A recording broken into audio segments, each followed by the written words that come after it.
Good morning, sweetie. Guess what? Your grandparents are coming over for breakfast today. Wow, Mom, that's fantastic.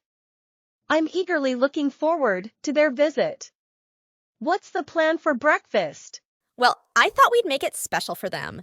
We're going to have pancakes, scrambled eggs, bacon, and some freshly squeezed orange juice. Oh, and your grandma's famous blueberry muffins. Yum! That sounds amazing. Mom, how can I help? I'm really happy you want to help. You can begin by assisting me with the pancakes. Do you remember the last time we had a big breakfast at our house? We had some funny accidents with the pancakes. Haha, yeah, I remember. It was like we were making funny designs with pancake mix. Let's aim for a better result this time. Absolutely. I've improved my pancake flipping skills since then. Now, how about the scrambled eggs? You're the expert at those. Of course, Mom. I'll make some nice, fluffy scrambled eggs, just the way Grandpa enjoys them.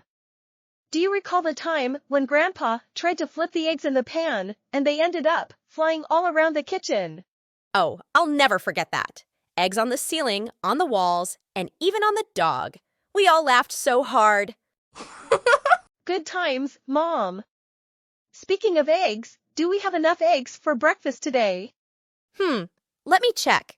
Oh dear, we're a few eggs short. Can you please run to the store and grab a dozen eggs? It's just a quick trip. Sure, Mom. I'll be back really quickly. Is there anything else we need from the store at the last moment? Nope, we're all set besides the eggs. Thanks for your help, sweetie. And while you're out, maybe you can think of another funny story to share when you get back. We'll do that, Mom. This is going to be such a wonderful morning with Grandma and Grandpa. That's the spirit. Let's make this breakfast a memorable one for Grandma and Grandpa. I will, Mom. I'm looking forward to a fantastic morning with them. See you in a bit. I know you will. You've got quite the knack for storytelling. Have a safe trip to the store and enjoy the time with your grandparents when you get back.